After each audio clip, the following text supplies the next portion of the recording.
Nope. I'm civil engineering. I do know actually, so I'm probably recognized the face myself. Little tiny company. I used to, we're 5 people. I'm sure you guys heard of this. It's called UTG. Kind of everywhere. Stay the same. Did you really?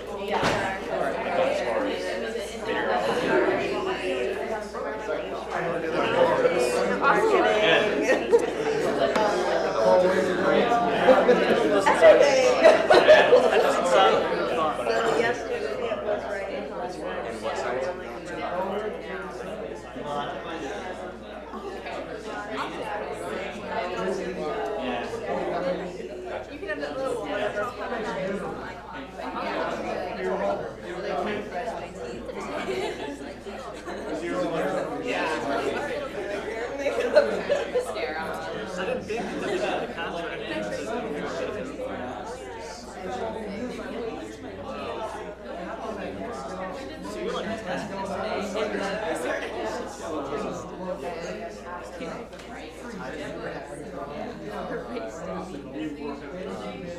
like you can talk about something.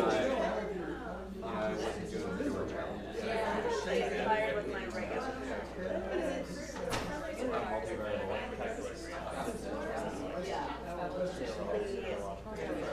Who are you originally?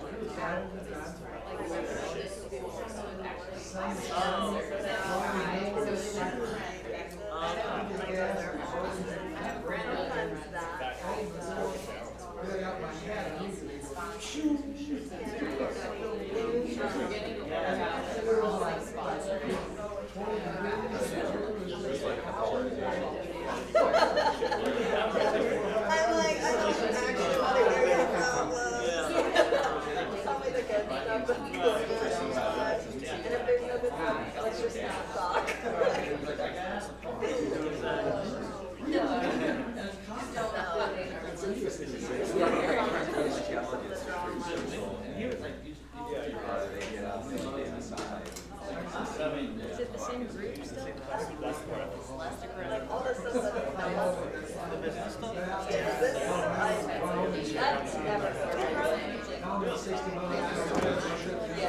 I don't even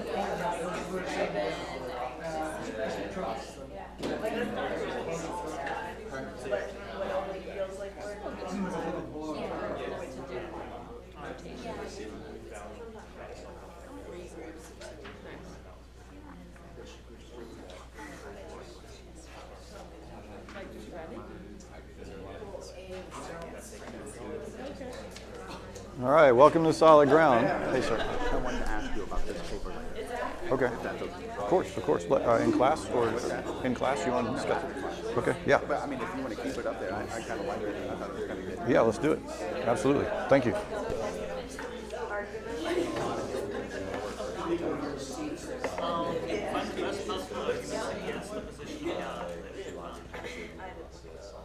All right, welcome back.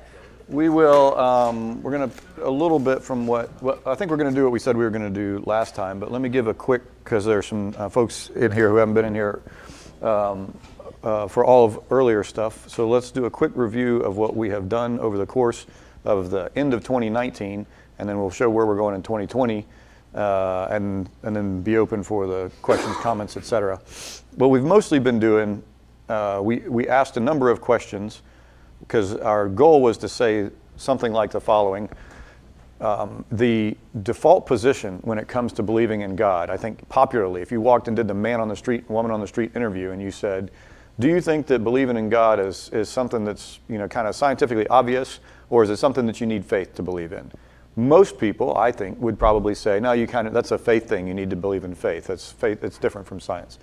What we've been arguing over the last 4 months has been, there's no warrant, there's no justification for that viewpoint. The correct viewpoint, if you actually look at the evidence, this is the argument I'm making, I haven't, I would have to establish this, of course, but the default position for anybody who's even being half reasonable, not even half reasonable, is that God is the default position on all this, and it would take a lot of work to prove that God is not behind all the stuff that we have both rational and scientific evidence for.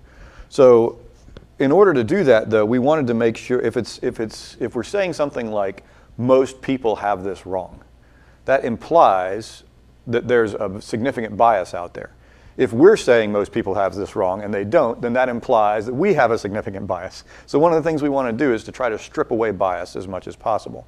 So what we asked was, if we were being completely objective, as much as we possibly could, if we tried to be as unbiased as we could, how ought we answer questions? What's the quote-unquote right way to do it? What we agreed on was we ought to use reason and logic.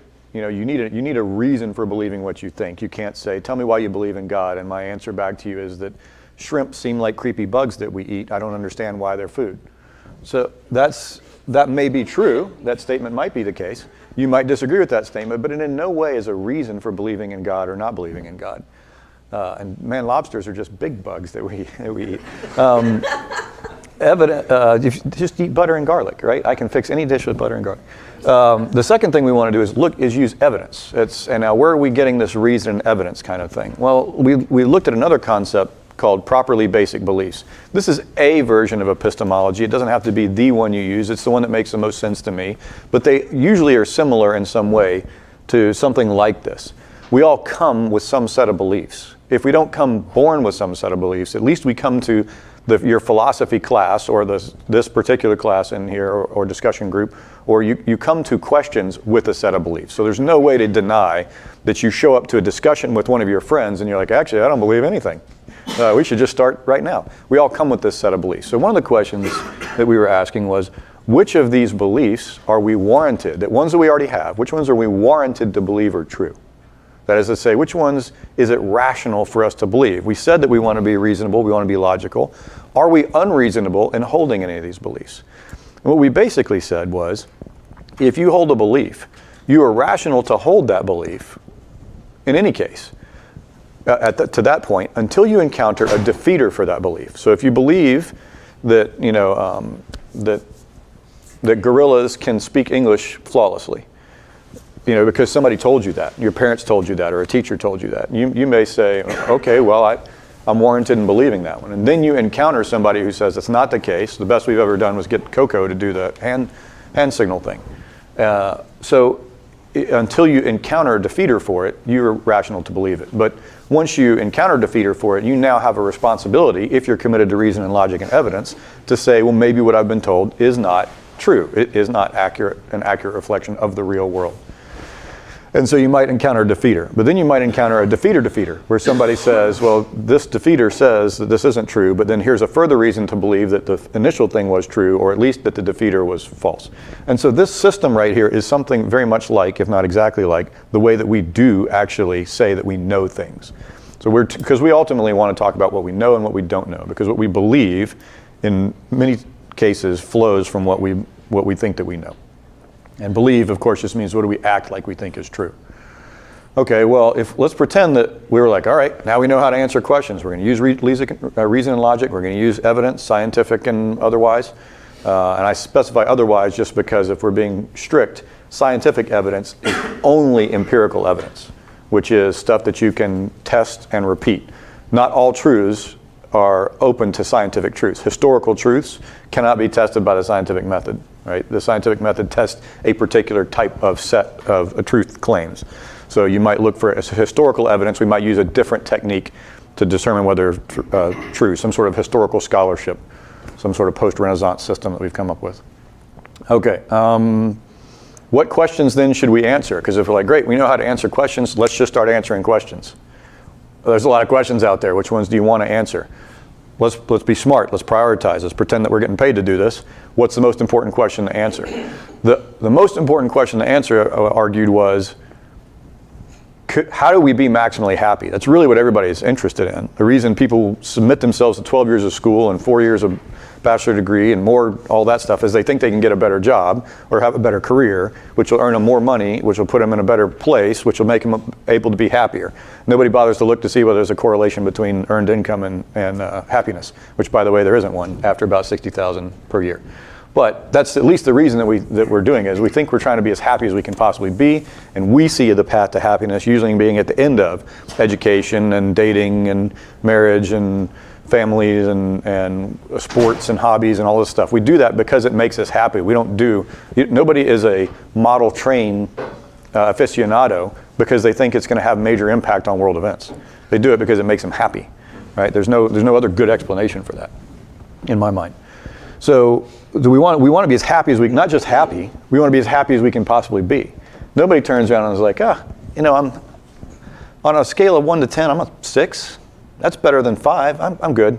I'm good. No need for any more happiness. You can keep it. Nobody says that. They're like, how do I be 10? I want to be 10 all the time. And then can we live longer or forever, right? Can we reverse aging? Facebook says yes. Can we live forever?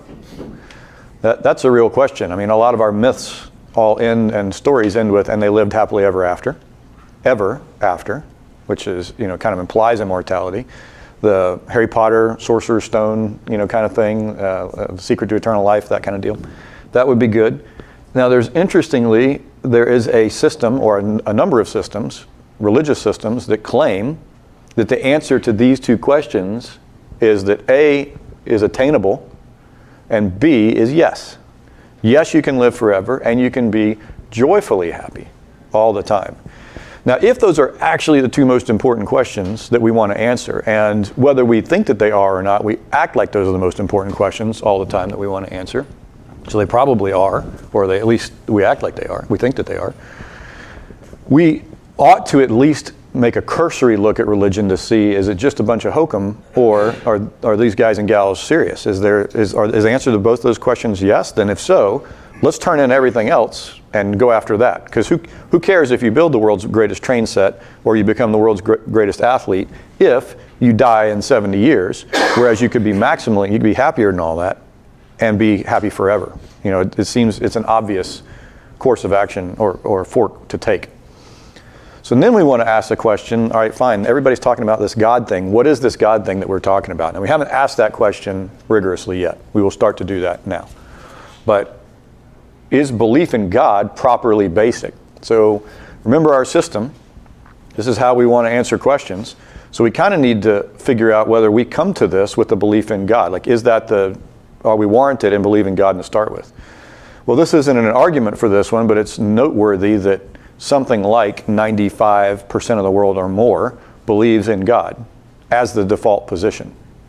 Okay, it doesn't mean it's right, but it's at least makes sense that it would be the properly basic belief for which you're looking for either evidence or defeaters for.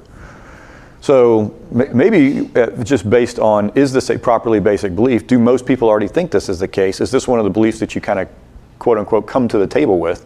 The answer is, in most cases, yes. Most people who don't believe in God because they've been told God does not exist, and they've been given some reason for believing that one. It seems that we are, as some critics have said, we have a promiscuous teleology where we try to attribute cause to everything. We try to figure out the purpose behind it, the why behind it. And if there is a purpose behind everything, it would make sense that there's somebody setting a purpose behind it. So at least make some sense of why we would think that, even if it's false. So now we have to figure out, is it plausible, is it true or is it false that God, something like God would exist? Well, we laid out some arguments. And what I've asked you to consider, and we've only laid out arguments at present for the existence of God. We'll start today looking at some arguments against the existence of God. But for the existence of God, remember that in any deductive argument, and we've framed them all as syllogisms, 3-line syllogism. If A, then B, or something like that. A, therefore B.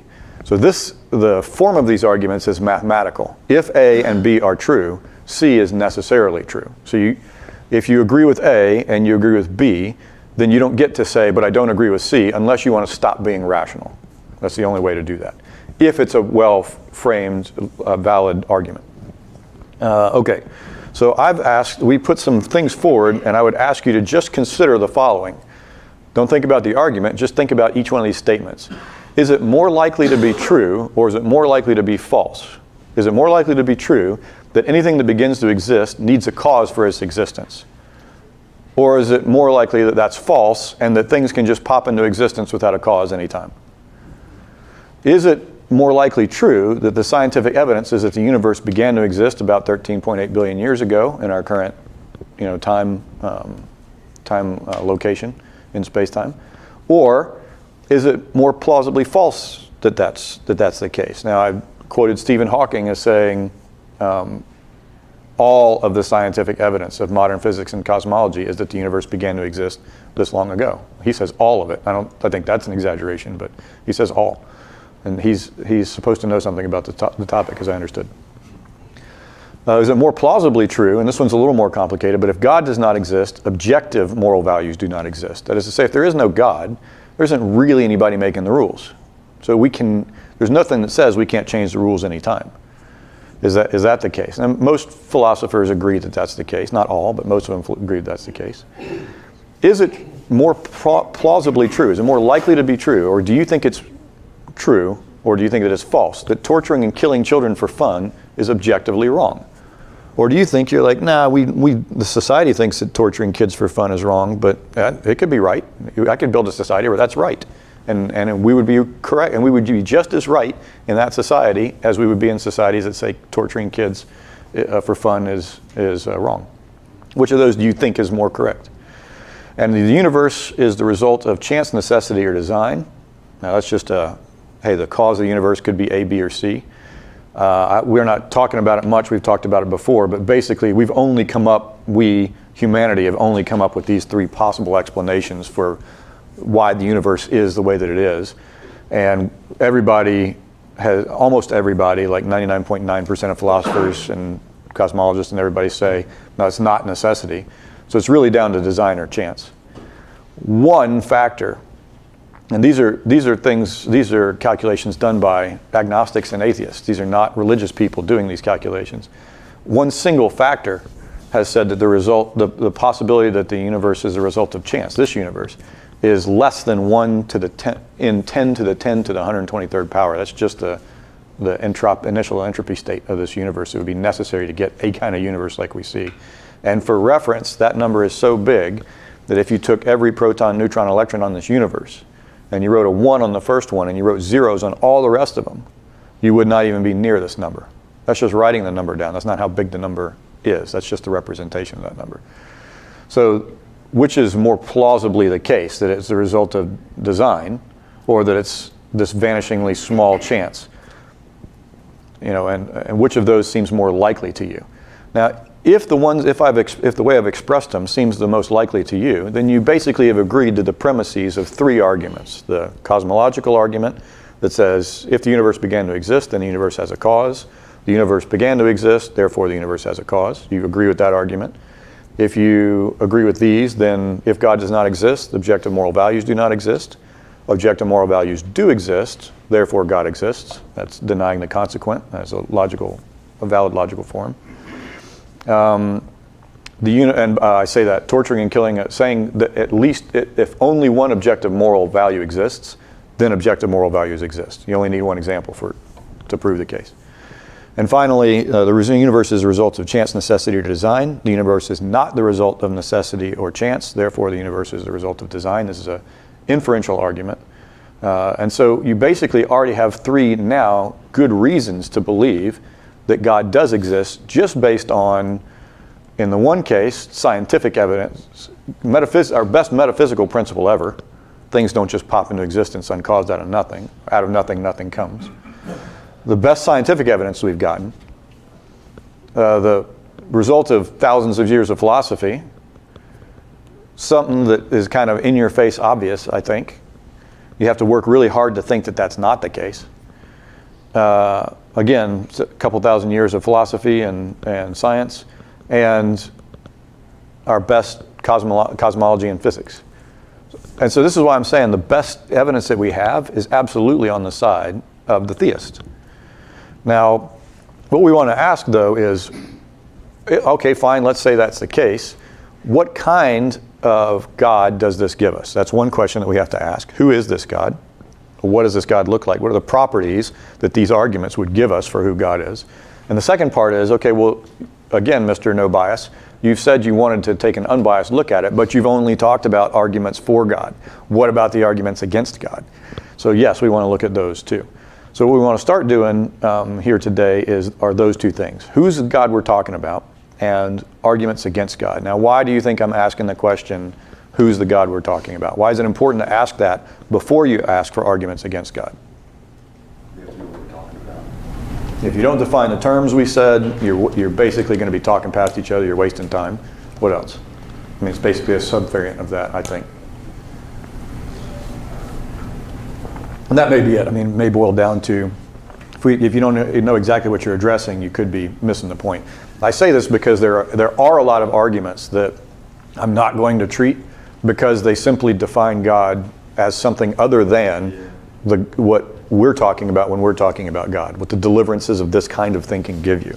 And there's no point in arguing, no theist, no proper theist is going to argue for the existence of Zeus and Hermes and Apollo, right? You don't say, oh, well, we don't believe in those, therefore we don't believe in gods. That's not what we're talking about. These are some, mythology that looks like people that good grief, what a bunch of knuckleheads. I don't know that I would want to worship those gods. I'd be like, are there any more of you guys up there, or is this all we got to choose from?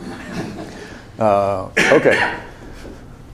So some of the properties that I would like to lay out, let's look at the ones that we've got, and then let's look at one further argument that we haven't treated yet. I looked at Pew Research, and they were talking about atheists, the people that different beliefs and so forth, but it seemed like a lot of people tend to believe in a higher authority, but they don't really define any attributes. Yes. If you go beyond that, well, describe that higher, they can't. They don't have anything to think, well, I just believe there's something there, but they don't put any attributes to it. They don't say it's a creator God, they don't say anything about it. Well, that's a very good point, and what we want to ask ourselves is, why is that the broad belief? Now, it could be the broad belief for two reasons. One, we don't have any good evidence or reasons to be able to narrow it down. We've got this vague intuition or feeling that there's some higher authority. We don't have any way to confirm that. And the other possibility is that that's simply an expression of ignorance.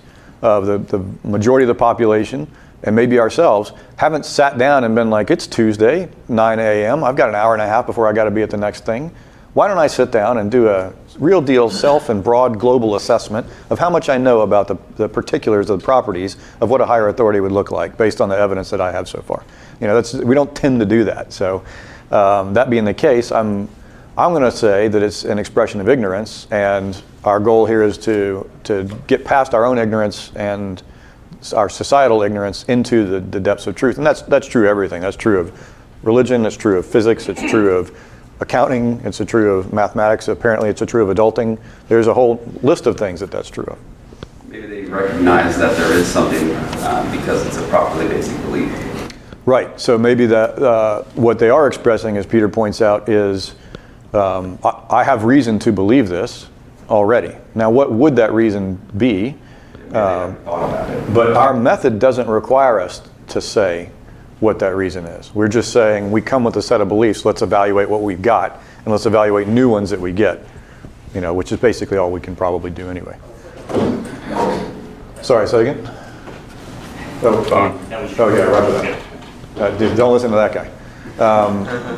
So we have then a number of properties that we've already found out. One, yes, where that if God is if there's a cause, let's say if there's a cause of the universe, and the universe we defined when we talked about it as all space, time, matter, and energy. That means that this being must be timeless, must be spaceless, must be, and so we would then also say matter and energy being equivalent per Einstein, or at least tradable back and forth. This thing must be immaterial,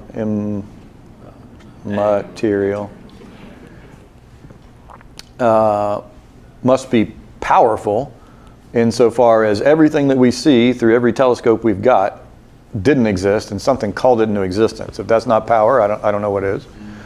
And then this is the one that catches people off guard until you talk about it for a second. Personal. Now hang on a second there, tough guy. Where do you mean? That seems like you snuck one in on us. Where'd personal come from? Your premises were anything that begins to exist has a cause of its existence. Your second one was the universe began to exist. And now you got personal out of that one.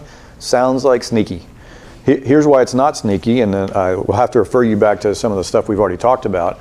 But basically, no matter what your set of conditions are, whether your timeline is a dot, is a ray, or whether this is some timeline that goes all the way back to negative infinity, which we've argued why that can't be the case. If you're in a state right here of 0, and there's nothing happening, everything's just frozen, or whatever the thing is that caused the universe is just sitting there hunkered. There's nothing until that thing has a cause to change, then it's just going to sit there forever. If there's something that's going to cause it to change, then that's either happening in time, i.e. it's ticking by until some period of time has occurred, and then that's what kicks it off. Or it would always have been in the create universe condition, in which case the universe A would have been created earlier, and it would keep creating universes. There's nothing that says stop creating universes to some universe creating entity that's in the on position. So something's got to be able to flip the switch from don't be creating universes into creating universes. If you put it in an infinite timeline, then there's no metaphysical explanation at all about why it didn't happen way earlier, in which case the universe would be way older than it is now and would be infinitely old. If it's the case that it started like this, then there's got to be something that changes from state A to state B.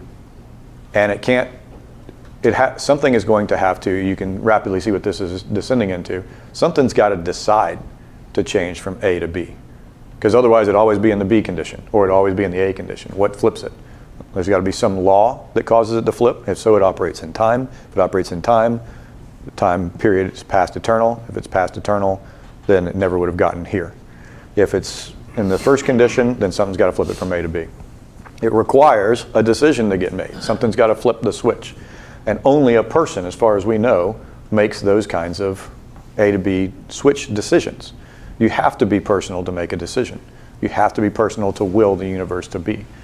So this is where personal comes from. And there's a lot. That's a very brief and incomplete discussion of it, but we had some of that earlier. Yes, sir? I'm sorry, can you define personal for us? Personal in this sense just simply means has the will to make a decision to go from one state to another and can make that happen. An agent, if you will. A mind would be a type of thing that could do that. Maybe the only type of thing that could do that, but a mind would be an example of something that would be a personal agent. From the second argument, the moral argument, wouldn't you add something potentially? Yes. So this was only so 6, we could, I was trying to not sneak in personal. Sure. 6 would be that this is some sort of moral personal agent. Okay, so now we're putting these two together and we get something that's personal. And when we say moral, it doesn't necessarily mean that they're good moral. It could be bad moral for all we know, but at least something like morals exists, i.e.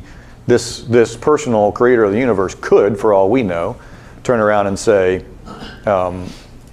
yes, I'm going to make moral restrictions for all you got. I'm going to create you all. You've got stuff to do. That's for you guys. I'm going to do my own thing. And what makes me fun is torturing kids for fun. So you guys go do your thing. I'm going to torture kids for fun. Right? There's nothing of the argument that we've made so far that says that couldn't be the agent behind all of this.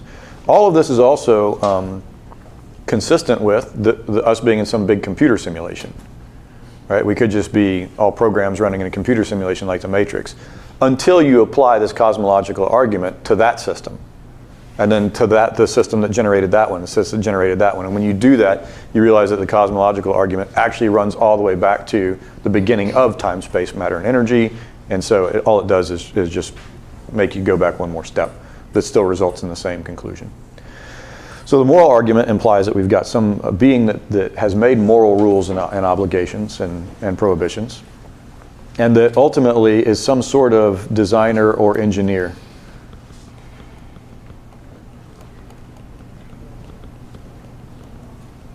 That has built a universe, and now we don't have a good cause for saying that the universe has a purpose. But if you had somebody that designed something, i.e. they made something with a high degree of complexity that's balanced as it is on a knife edge of possibility, we at least would say, well, I wouldn't do that unless I had a reason for doing it. So this is a little bit of, well, if I would do it, then they would probably do it kind of reasoning, which is not conclusive, but it's at least makes you want to think about the possibility. But this is what we've got so far. So when we're talking about God, at a minimum, what we're talking about is a general theistic argument of a timeless, spaceless, immaterial, enormously powerful, personal, creator, designer, and engineer of the universe who has some interest, one way or another, in moral truths. All right. Now, if that doesn't sound a little bit like a traditional concept of God to you, then you haven't been paying attention to what a traditional concept of God is. I'm going to add one more argument that is less than 1% of people's favorite argument. It happens to be my favorite argument, but it doesn't necessarily hit home for everyone. This one's called this is an ontological argument. There are a few forms of them out there, but it would be something like this: if it is possible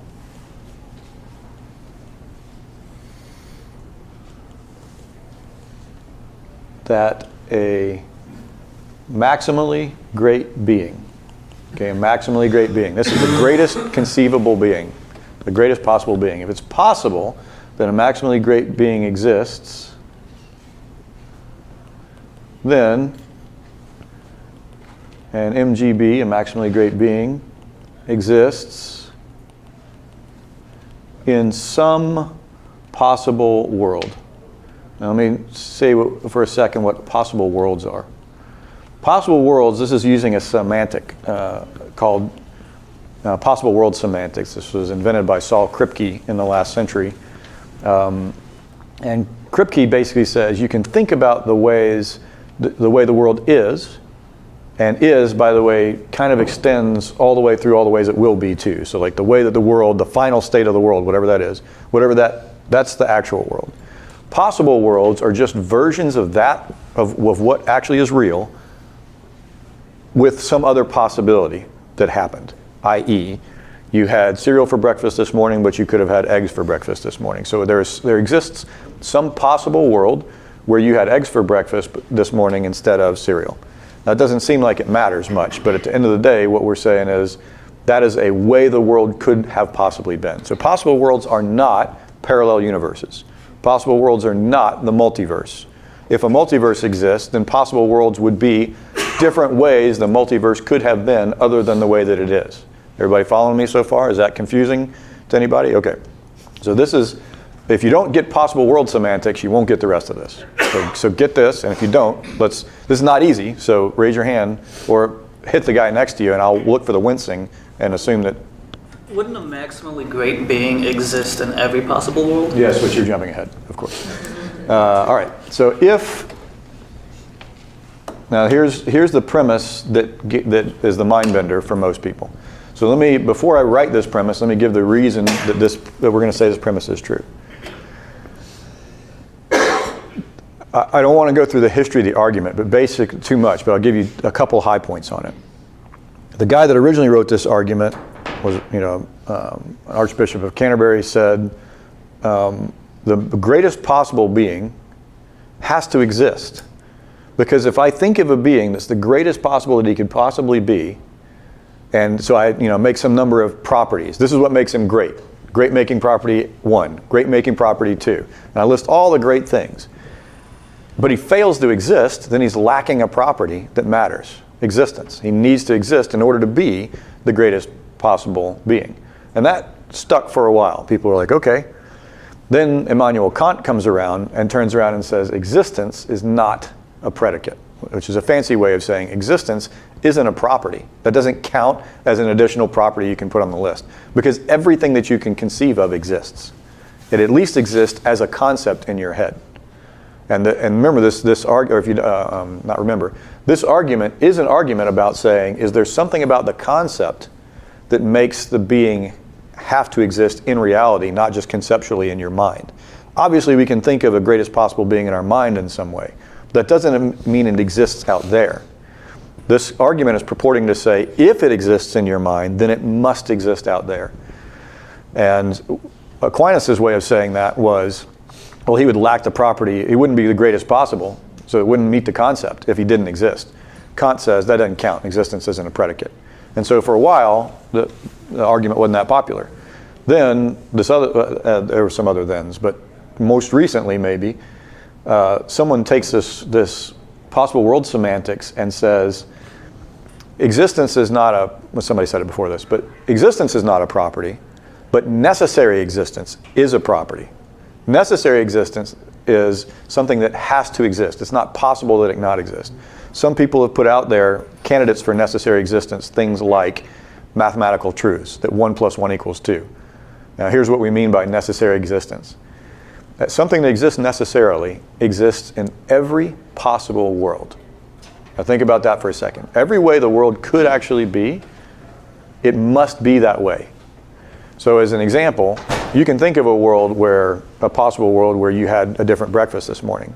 Can you conceive of a possible world where 1 + 1 doesn't equal 2? Can you think of a world where that's not the case? Given what the definition of 1 is, given what the definition of plus is, and given what the definition of 2 is, which is simply what you get when you count 1 2 times, and plus is counting. And so is it possible that there's a world out there, even a conceivable world where 1 + 1 doesn't equal 2? And almost everybody agrees, no. In every possible world, 1 + 1 = 2. That means 1 + 1 = 2 is true necessarily.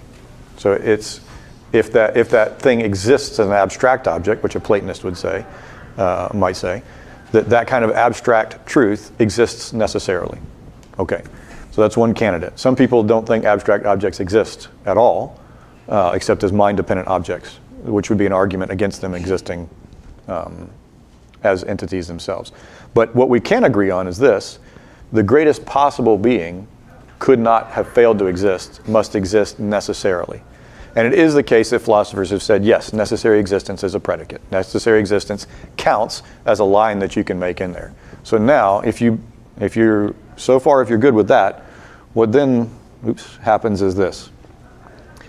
If an MGB exists, and I'm going to use a fancy symbol for existence, just a backwards E, that means exists, in some possible world,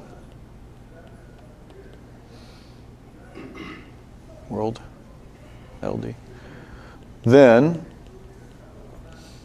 an MGB exists in all possible worlds.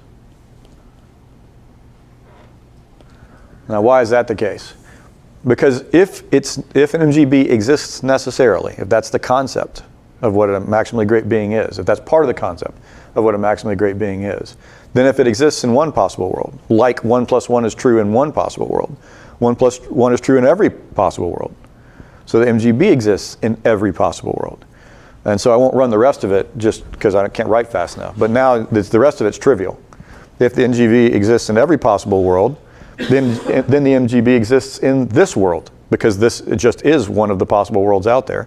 And if the MGB exists in this world, then the maximally great being exists. And that's the end of the ontological argument, or the new version. This is a modal version of the ontological argument made by Alvin Plantinga. This is not the contentious premise among philosophers. Everybody agrees that that's the case. This is the premise under contention. Excuse me, other way around. If number 2 is not contentious, everybody agrees with number 2. Almost everybody agrees with number 2. The one that is contentious is the first one. It is possible that a maximally great being exists. I think there's one prior. That's right. I'm sorry. Yeah, it is possible a maximally great being. So forget the if. It is possible that a maximally great being exists. Well, you still need to kind of say if. So if it is possible a maximally great being exists, and a maximally great being exists in some possible world, it's possible that a maximally great being exists. If a maximally great being exists in some possible world and exists in all possible worlds, you're right, thank you. I need to interject that one in there. So Still one is the one under contention. yeah, really, I'm sorry. Peter has it right, he's correcting me possibly. I forgot to interject in there. This is really 3. 2 is, it is possible that a maximally great being exists. Now let's, a quick word on what it is possible a maximally great being exists means. That's not, as the philosopher would say, epistemic possibility. That's not for all I know, it's possible. Okay, that's not what we're saying. This argument does not say, if you don't know if God exists, then God exists. So that's not what this argument says. What this argument says is, if you know that it's possible that God exists, then God exists. So as confident as you are in your knowledge that it's possible that God exists, that is the same level of confidence that you would have that this argument goes through. Now, I'll say that again, maybe a little bit differently, because this is the part that confuses people. This does not say, well, I don't know if God exists or doesn't exist. I guess it's possible. That this argument doesn't do anything for you there. Or it doesn't do much for you. What we're saying is, in your mind, is it conceptually the case that a maximally great being is a coherent entity? And what I mean by that is the idea self-contradictory? So here's an example of something. You might say something like this. If it's possible that a square circle, or better, if it's possible that a married bachelor exists, then a married bachelor exists in some possible world. Okay? Now, the second premise might be, and by the way, this doesn't work because it's not necessarily existent, but it's possible that a married bachelor exists. Almost all philosophers would say, no, it's not possible that a married bachelor exists. Well, why do you know it's not? I mean, it's not possible. You can't even, maybe there's some crazy way a married bachelor could exist, and what they say is, no, that is a self-contradiction. Married and bachelor. Bachelor means unmarried. So that's like saying a married, unmarried, a not a, exists. And that can't possibly be the case. So you would have a good reason for saying, no, it's not possible that a married bachelor exists. When you say something like 1 + 1 = 2, maybe you're super sure about that. I'm fairly sure about that. That seems to make sense to me. But this argument only works for 1 + 1 = 2, or necessary mathematical truths, if you're certain of that statement is the case. So some people will criticize this argument and say, well, this isn't a good argument because some mathematical conjecture, like Goldbach's conjecture out there, maybe this is how certain numbers work. Or let's say that an easier one, 123 times 4,917,000 equals 117,983,914. Okay, and I'll say, is that possibly true? And what you might say, if you can't do that in your head, which by the way, that's not even close, but if you can't do that in your head, you might say, well, for all I know, that could be true. So yeah, I guess that's possibly the case. So does this, if you apply it, since mathematical truths are necessary truths, does that mean that this argument works for that? No, we've missed the point. We have no idea whether those two numbers multiplied together give you the answer number I just gave you, right? I just threw that out at you and blinded you with math. That's not what we're saying. What we're saying is, if I know what the first number is, and I know what the second number is, and I know what the resulting number is, and I agree that that's possibly the case, that that's true, then this argument works. So I say all that to basically say this. If you know that it's possible that God exists, then God does in fact exist. Because what that really means is, if you know a necessary being possibly exists, then he does exist because of this argument. Well, not because of this argument. This argument points out why that would be the case. All right, this is the silence in this room is one of the reasons that this is not the most popular argument out there.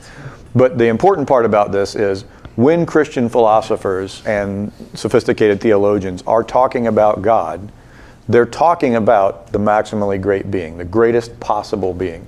Greatest possible being, or greatest conceivable being, is the way that it was described 1,000 years ago.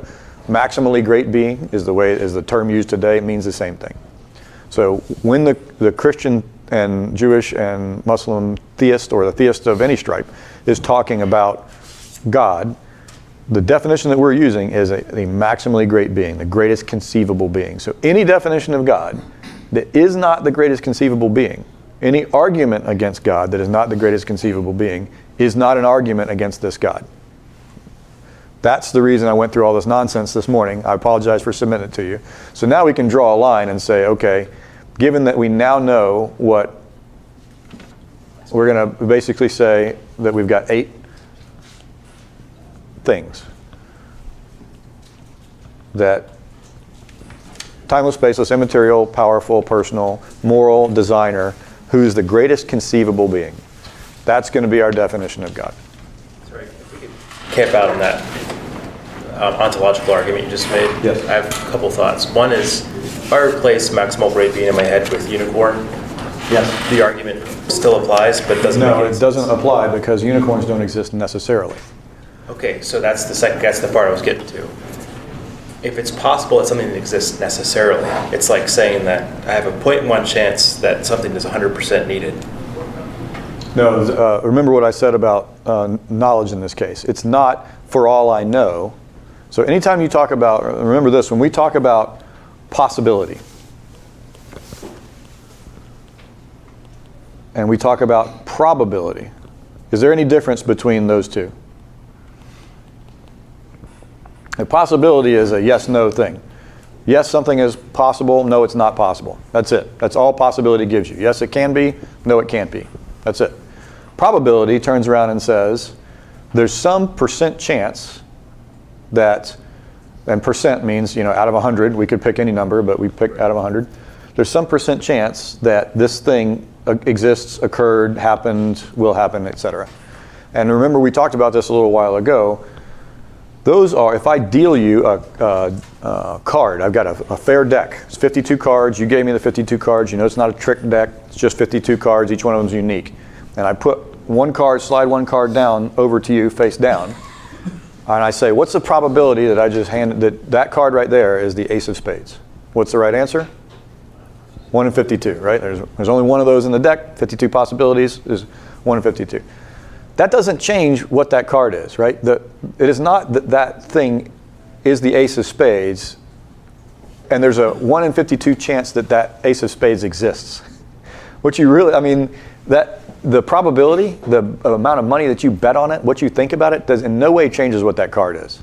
You flip that card over, it's going to be the same number, the same card it was when it was flipped on the other side. It doesn't change by you flipping it over. It doesn't change by you gaining knowledge of what the card is. When we make expressions of probability, these are expressions of ignorance. These are expressions of saying, I don't know what that card is because I can't see it. Given that I don't know what that card is, and I don't have any other information on it, given that I don't know what that card is, I'm going to say, there's only a 1 in 52 chance that it's the one that I got. Now, if I gave you that same deck, and I flipped the whole deck upside down, the other 51 cards, and I laid them all out face up, and I kept your card face down, and I said, what's the probability that you've got the ace of spades there? Now what's the probability? You can see every other card in the deck. You look at every other card in the deck, and you're like, no ace of spades there. What's the probability now that your card is the ace of spades? 100% if it was 1, yes, 100%. You know what that card is. Nothing's changed about that card. We didn't touch it. We didn't move it. We didn't wave a magic wand over it. The only thing that different was your knowledge of what was left changed. And so this is the point about the ontological argument, is you have to know that it's possible that God exists for the ontological argument to work. Now, how do we know something like that? It's about conceiving, it's a concept argument. Is this a rational, coherent concept? A way to beat the ontological argument is to show that the concept of a maximally great being fails because it's self-contradictory. If you can show that, this whole thing comes apart, and so does the concept of maximally great being. I guess just to clarify terms, so in the sense, I get where you're coming from in distinguishing that, but still there's a point at which in that probability, it's still possible. The possibility factor is, the difference in my mind is you knew the constraints of the system, I guess. You knew the definitions. And in You got to know how many cards there are, that's right. And so, and what you're saying is, are the conditions, is it possible, separate, look at possibility as a term and say, is it possible that this can happen or is it impossible? And sometimes you just don't know. Right. And so I guess the point is, how do you factor that in? It's like, unless you absolutely know, there's got to be a point where it's like, yes, no, I don't know. Sure. Now, this is something interesting and important to point out about arguments. If you are waiting for the argument out there that you can know 100% with no doubt, let me tell you what the equivalent statement is to that. So remember, an argument is something, to quote Monty Python, a collective series of statements meant to establish a definite proposition. It's not just saying, no, it isn't. Yes, it is. No, it isn't.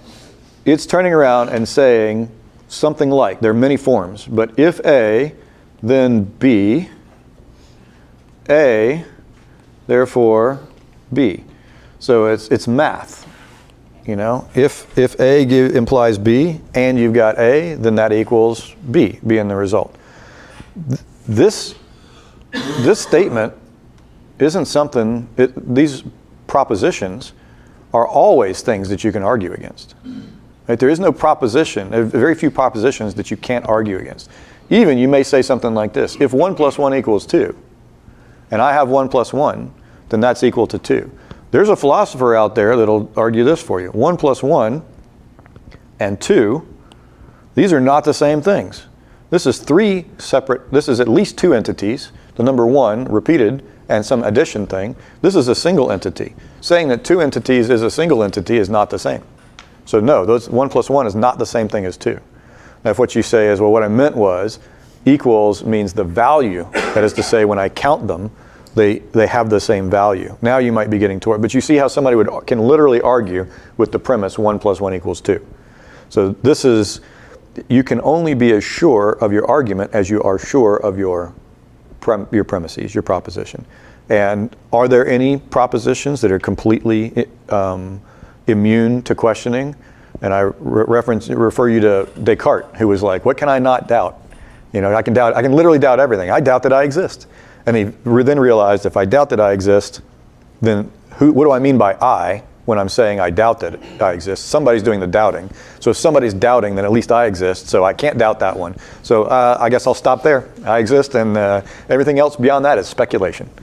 That's what happens when you drink a lot in France and you're a philosopher. And that's not too crazy or outlandish of a concept either, because even to a computer, those are very different things. I think if that's part of your password. That's right. It won't work one way. Right, the computer's not evaluating for value. I was going to say, so that question, though, is the most consistent argument against the ontological discussion. Which question? If you can figure out that a possible unicorn exists, then this applies to everything. Yeah, so I'm glad you brought that up, because I want to go back to this one to make sure. So I forget. I was going to say the atheist experience. This is like a popular level. Into then, is it possible? And that's what you're talking about. So when people say something like this, it's possible that a unicorn exists. If it's possible that a unicorn exists, then a unicorn exists in all possible worlds. A unicorn exists in all possible worlds and exists in the actual world, therefore a unicorn exists. That argument doesn't work because of the premise that must be baked into this argument. I need to rewrite it because Peter's right, I wrote it wrong. It's possible a unicorn exists, and a unicorn exists in some possible world. Yeah, but remember what an MGB is. What was one of the premises? What was the great making property that we talked about of an MGB? Exists. Or necessary. Yeah, necessarily. So unless necessary existence is part of the concept of what you're talking about, then argument doesn't work for it. Now, someone might then say, okay, fine. A necessarily existing unicorn exists. It's possible that a necessarily existent unicorn exists. Well, you have to ask yourself the question, what is a unicorn? Is a unicorn, well, it's a horse with a horn on its head. Okay, is it material? Yes. It's contingent. So it's contingent, because material things don't have to exist, right? We can conceive of a world where there are no material, no matter and energy. In fact, we conceive of it so well, we do cosmology about this kind of stuff. It's possible that something like that material, time and space came into existence. So if that's the case, it can't be a horse. And you're like, okay, fine. Well, it's not the horse, but it's the idea of it. You know, it's this idea of a horse. And okay, well then why is it maximally great? Because if it's a horse, then presumably it can only gallop and run and canter and all that stuff. Well, no. This horse can fly. This horse can teleport. This horse. Okay. What else can this horse do? I give it all possible. Okay. Well, you've called it a unicorn, but in reality, what it is God. Okay, so because the unicorn, the animal part of it disappeared in your defense of it. And so that's an example of why a necessarily existing unicorn couldn't exist, or the necessarily existent flying spaghetti monster couldn't exist, or more interestingly, a necessarily existent evil God couldn't exist. Why couldn't God be maximally great being? Why couldn't God be evil? Well, the answer is fairly simple. Here you've got the MGB, and one of his properties is necessary existence, and the second of the property is that he is maximally loving as a being can possibly be. And the other MGB candidate here is necessarily existent and is evil. He's as evil as he can possibly be, or not even evil as he possibly be. He's just a little bad, just a little bit, right? Mostly good. Once in a while, he likes to squish an ant or a human being. Okay. Which one of these is greater? The loving one. Okay, the loving one is obviously greater because loving is a great-making property. We call things that are loving great. So since that's the case, you know what this is not? That's not a maximally great being. And so philosophers will call these quasi-maximally great beings. This argument does not work for quasi-maximally great beings. It only works for the maximally great being. Can a subjectivist come in here and say, well, what is good or evil? Isn't that relative? So, you know, if you're relatively an evil person, then a maximally evil being would be good? It would only be relative if you didn't have, so that would be a good one. Let's take that argument and be like, okay, that's possible right there. Do we have any defeater for the view that that this is just subjective? God can choose anything to be good or evil. And the answer was yes. We have the moral argument. The moral argument is at least making use of the concept that says God has to be have objective morals. And now what's the source of those objective morals? We didn't talk about it in the argument, but we talked about it when we talked about the argument. And this goes back to an ancient Greek argument that was made in Plato's dialogues, where Socrates is talking to Euthyphro, and he asks Euthyphro, is it good because the gods say that it's good, or do the gods say that it's good because it is good? But the implication being, if it's good because the gods say that it is, then it's like you said, it's subjective. God can be like, today murder and rape are good. That's my decision for Tuesday. If the gods are saying it's good because it is somehow good, then that implies there's some standard above the gods. They're making rules in accordance with these great truths up there. And so you have to now say there's something above the gods. And that was Socrates' point to Euthyphro. The Christian and Jewish and Muslim theologian has said this is a false dilemma, a false dichotomy. There's a third option. The third option is that God orders the moral things that he does in accordance with his own nature.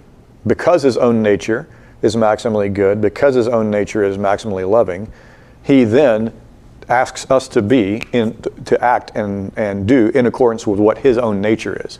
So he doesn't have a higher power. His own nature is the highest standard, and he can't just subjectively say things are good and bad, because things that are not like him, i.e. the evil intent, if God is loving, then being unloving would be something that is antithetical to God's nature. It's counter to God's nature, and God cannot rationally order you to do things that are against his own nature, which is the standard of good, and then turn around and claim that those are morally good. So God can tell you to do that, but he can't tell you to do it and call it morally good. Am I making sense? Hopefully, maybe. Well, in any case, even if I'm not, Scott. Yes, sir. I'm sorry, going back to the necessity existence, couldn't we summarize the entire ontological, or is it possible to summarize it as a maximally great being exists necessarily, and a being that exists necessarily must exist, therefore the maximally great being must exist? Yes, I mean there are other versions of it that are like that. The reason that this has been cast the way that it has in this possible world semantics is that modern philosophers have bought off on this concept of possible worlds, and they talk about it in those terms a lot. So when someone reframed it in those terms, it just made it all that more forceful in logic. So it uses a system of logic. They have these S systems of logic, S2, S3, S4, S5, and these all have a name, and they're basically agreed upon. So when you use an S2 type of assertion, then people are like, yep, that's kind of like certified. It's like codified okay. And that's what this argument does. So I feel like that argument is referencing a previous argument for its reasoning, that it exists necessarily. Yes, you like have the to. whole point is exists necessarily. Yeah, but again, the concept of God, that the philosopher who made this argument is assuming that every philosopher that comes to the table to evaluate this argument already knows about Aquinas, already knows about Immanuel Kant, and is like, I'm sorry, I said Aquinas, Anselm, thank you. That Anselm has made this original one, existence is Kant comes around and says existence isn't a predicate, and then someone turns around and said necessary existence is a predicate.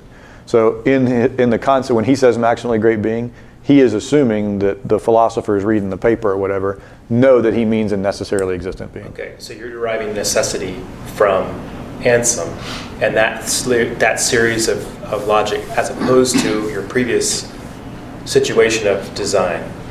Yes, this has nothing to do with any earlier arguments. Okay. This Totally is separate argument. a conceptual argument that literally says, if I'm sitting in not literally, that if you're sitting in your armchair and you're like, I don't want to look through telescopes, I don't want to stick my head out and see if things are popping into existence out in the middle of the universe. I just want to say, let me just do this conceptually. Can I conceive of God? I've got this idea of God in my head. What does that even mean? And I sit there and I think, okay, well, I can think of Zeus. And I'm like, well, that guy seems like a little bit of a jerk and a rapist and a murderer. Maybe not that guy. And seems like he came into existence. So maybe something before that. What's the great, okay, fine. If I mean God, I mean something that's like above us. What's the greatest thing I can even think of? And that was really what started Anselm. Thank you very much. I've been all off today, haven't I? Anselm saying, if I'm just sitting there trying to conceive of the greatest thing I can possibly conceive of, does that get me anywhere? And what he said to himself was, well, yeah, not only do I get what basically we've been calling God for a long time, I realize that he has to exist. And since he has to exist, if that concept is correct, then I don't have to ask the question because he has to exist. He's going to be there. And he framed it in a form, though, that Kant looks at the form and says, that doesn't work because you're making existence a predicate. And then other guys came along and said, well, he meant necessary existence, or we now believe that to be necessary existence, and that is a predicate. And so if you include necessary, if you're conceiving of God and you say, okay, a God that's contingent, that is to say he could have popped into existence or somebody else could have made him, is that greater or lesser than a God that has to exist and cannot fail to exist? Well, it's obviously lesser, so now my concept of God has to include this necessarily existent attribute. And since it does, that then delivers me the fact that he does exist in reality. Now, this is an argument solely from concept and logic, and we are not accustomed to thinking solely in concept and logic. We are material beings. At least part of us is material, and we deal with things materially. So that's why this kind of thing doesn't leap off the screen at you. Not part of it's because I wrote it down wrong. Thank you, Peter. But it doesn't leap off the paper at you and say, oh yeah, this makes all kinds of sense. But the more you think about it, the harder it is to get around it.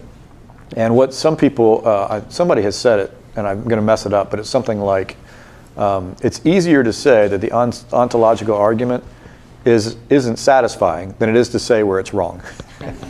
So it's kind of like, it doesn't feel like it's right, but I can't tell you where it's wrong.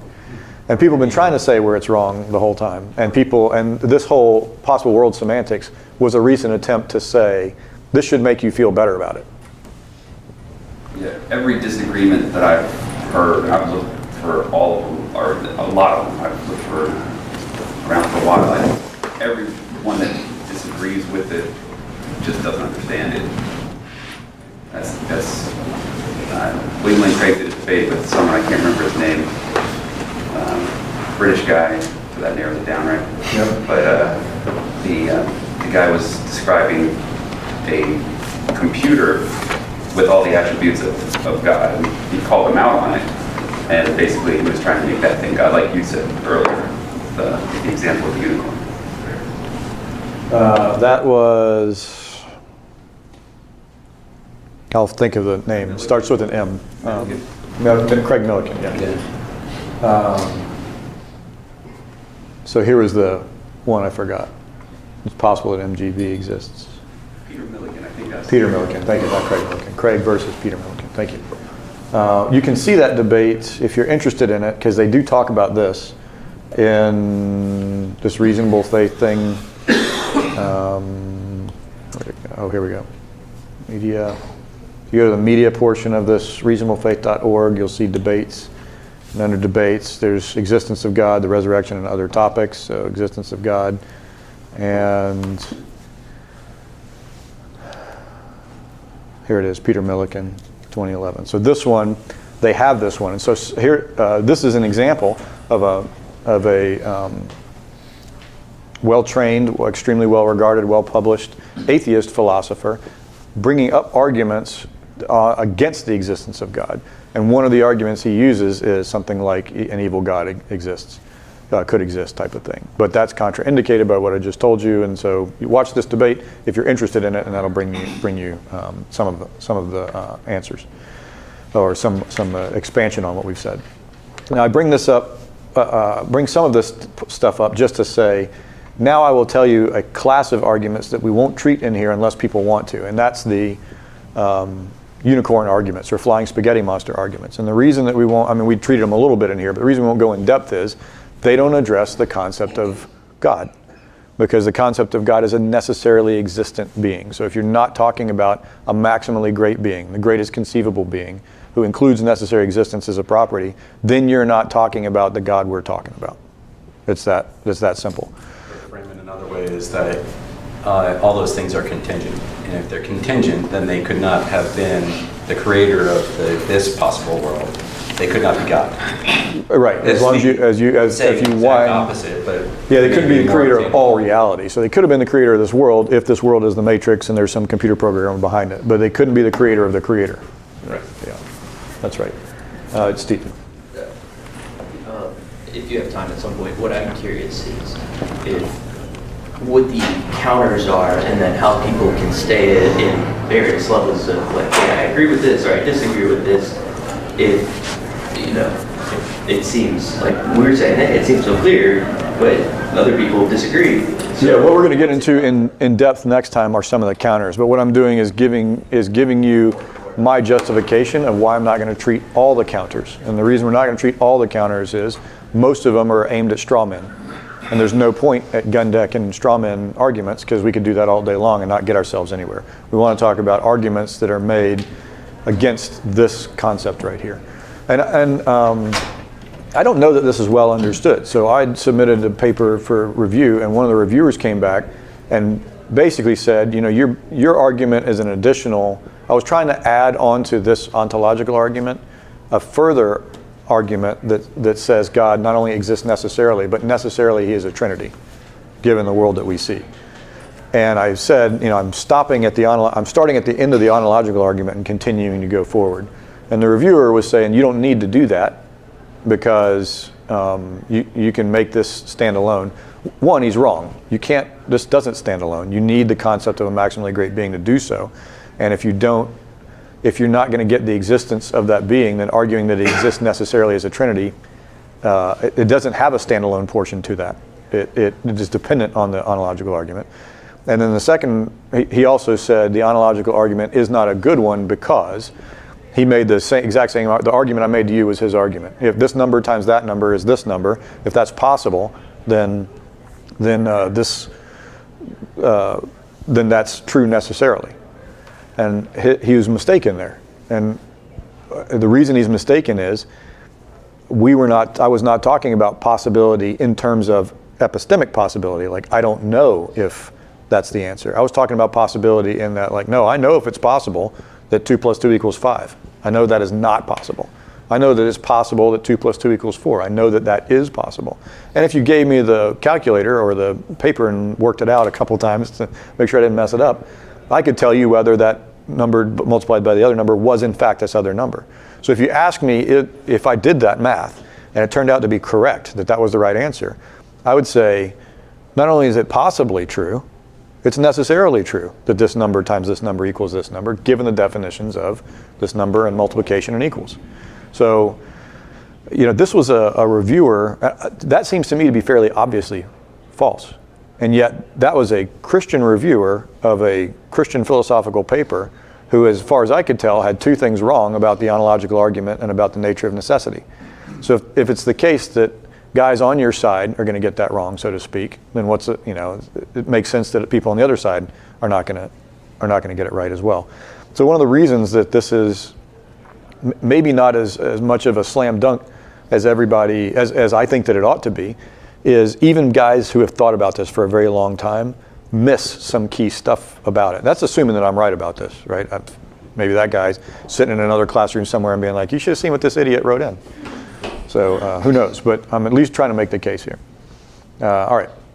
Now let's, I think we got to the major point that we wanted to here. I did ask for, and so with the last few minutes, did anybody bring an argument? And if you didn't this time, by all means, your job for the week, if you would be willing to accept it, is find, what we said in this class is we don't want to argue against easy arguments. We don't want to pick and choose and cherry pick the ones that we know we can defeat.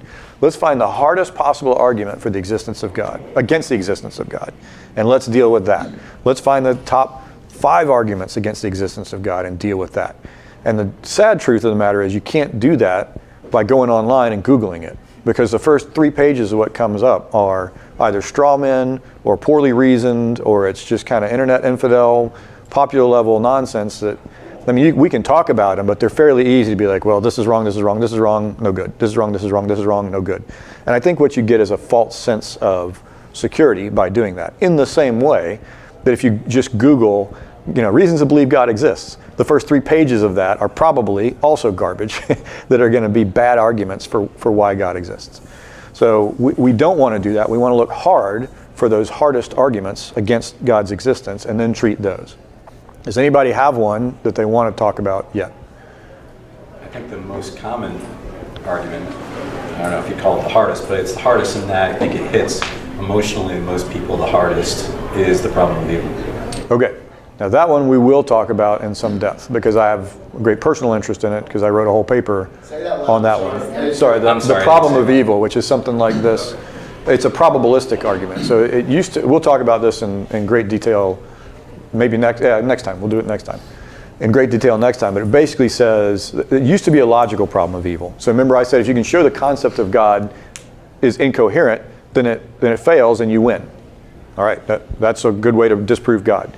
And what folks were saying was, if God is all good and all loving like you say, then he wouldn't create a world with evil in it. We have a world with evil in it, therefore God does not exist. Something that's not perfectly done, but something like that, right? And so philosophers in the modern day have acknowledged that argument is not a good argument. And the reason it's not a good argument is that the counter to it is, it's possible that God has good reason has morally perfect reasons for permitting evil to exist in the world. So it doesn't let God do evil, but it lets God permit evil to exist in the world. And unless you can show that that's impossible, then your argument doesn't work. So that's what's called the logical problem of evil. Now what the atheist then turns around, or the one who wants to challenge this argument, and even the theist that wants to say this is a bad argument, or your arguments are bad arguments, would say something like this: it's highly improbable, if God really is all good and all loving, that he would allow the amount of evil that we see today, right? We see murders and genocides and rapes and horrific things going on all the time. And if there really is a God out there and he's all powerful and he's all good, how on earth should he let this much evil go on? Like, it just doesn't seem probable. So it's a probabilistic argument that's also called the probabilistic problem of evil, or it's called the emotional problem of evil, because it says, intuitively, I feel like this ain't right. How can God be up there? How's God on his throne, this throne he's supposed to be on, if I can turn around and see this horrific stuff happening? That's a probabilistic argument. That one is still advanced today, and it deserves being treated, and treated well. So we will talk about that in... The most common issue associated with certainly with people not wanting to accept Christianity. Yeah, and I've heard it called the best argument against the existence of God, and I'm happy to give it that status, most specifically because I think I've got a good answer to it.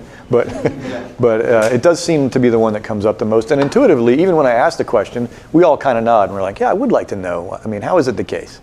He couldn't have done a better job. Like, if he's maximally great, he did the best job possible, right? Or we think he did the best job. Really? Like, I can figure out how to tweak this world I feel in a way that's like just a little bit better, and if I can figure it out, then maybe God should have figured it out. So we've got that kind of intuitive sense, and we need to examine that because that does seem like a properly basic belief, right? Properly basic belief. God could have done a better job on this world. Okay, so I'm going to present defeaters for that next time, and then maybe that'll work. Yes, sir. We can do it next time. Okay, we've got 2 minutes left. Is anybody? Peter? Go ahead.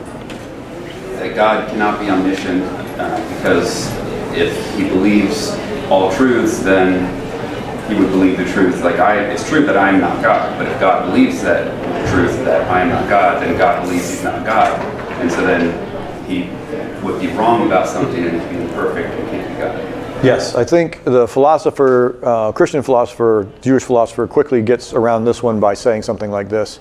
The concept of a maximally great being is a being that believes, that knows, and therefore believes, all true propositions. So God doesn't know things that are false, because a being that knows things that are false, you'd be like, well, he got that wrong. Obviously not the greatest. So the greatest is someone who knows all true propositions. So, yep. Right. So once omniscience is properly understood, then it just falls apart. But without that being explained, people don't really understand. They might think, oh, hey, I don't know how to get around that. But then when that's laid out, that's why understanding the attributes of God is so important. Yes, that's exactly right. And getting down to the definitions is good. Okay, so we'll do the problem of evil next time. I'll expand on the logical problem of evil a little bit so that it's a little more clear, hopefully. And then I'll give our answer to the probabilistic problem of evil, because that at least tops most people's top 5 list of what the best arguments against the existence of God are. But what I would ask you to do this week is go ask your friends, the people with whom you talk about this one. Go online to the most reputable places you can go. Find the best arguments against God that you want to, and you read them and you're like, that seems like a pretty good one. Let's look at that one. That's what we want to look at in here. Don't bring the weak stuff, bring the strong stuff in here, and that's what we'll compare it. And then at the end of the day, we'll give you answers to both sides. And then what we want to do is look at them and say, given the pros, the arguments for, and the arguments against, what's now, so that's the properly basic beliefs either way, and the defeaters either way, and the defeaters either way, where does that leave us at the end of it? And then what I'm going to hope to show is that by the end of the time, next time, or if we roll into the next one, whatever it is, that we are, not only are we warranted in believing that God exists, we are warranted in saying we have examined the best arguments for and against, and it's overwhelmingly the case that God exists and that God has the following properties. And given that God has the following properties, spoiler alert for those that don't want to hear this, put on your earmuffs, but there are only 3 religions existent today, with some gray area with maybe 2 or 3 others, that call this God, and that's Christianity, Judaism, and Islam. Some forms of Hinduism have a God that's almost similar, very similar to this one. So maybe you can say a version or a basic tenet of Hinduism might keep something like this in it. Right. It depends on the version of Hinduism that you get into. The Buddhism side has evacuated that entirely, but there is a one, and that one does exist in some versions of Hinduism. So in that sense, for any version like that, this might be good too. So you've got 3. The good news is this by having done it this way, instead of saying there are 7,300 religions out there, do I have to go one through them all? No, you start with the stuff that you can say, I know this for fairly certain, and then you say, I'm going to use that as a filter to pull out Zeus and Thor and Odin and Hermes and Buddhism and that kind of stuff, and you're left in this net with 3 or 4 religions out there, of which really, when you think about Christianity, Judaism, and Islam, that's really one religion. It's Jews' religion, with Christians being like, you guys missed the Messiah, and the Jews being like, no, we didn't. And then the Muslims being like, nope, all that's true, but also this, and let's add Muhammad on as the last prophet. Now, I'm obviously caricaturing this very badly, but the point is they're really all talking about the God of Abraham, right? Abraham is the first Muslim in Islam. Abraham is the father of the faith in Christianity. Abraham is the father of the nation of Israel, of the Jews, the nation of Israel ultimately. So we're really talking about the same God. Now you've got some sort of theological debate about exactly what scriptures are the right ones, how does the concept work, what has this God said to us, what has he said about salvation, what has he said about the world, all that kind of stuff. That part you have to get into. But it's from an efficiency perspective, I would just highlight this approach as like, look what we did, right? In a fairly short time, we did some good evaluation and we stripped away an awful lot of what we had to look at. And we want to answer the questions, how am I happy? How do I live forever? And we're down to like 4 candidate religions, 3 of which are fairly similar in some core beliefs. So now it's just a work of sussing through that. And I think that's a worthwhile endeavor. Okay. I'm out of time. Thank you very much. Sorry for talking. Usually we don't talk quite this much in this class. Usually it's a lot more back and forth, so I appreciate your patience with it. But we'll get into it in depth next time, and we'll hopefully have some good back and forth. But if you've got, and thank you, Peter, for a couple of rescues on that one. What I will do on our Facebook page, I will publish the correct version of the ontological argument, since I left out an entire premise on it. This is why we keep Peter around. So, thank you very much. Send us your arguments on, post them on the Facebook page initially this week if you find them, so that other people can look at them ahead of time. Thank you. Anybody interested in continuing the discussion, we go out that door and talk a little bit more about anything going on.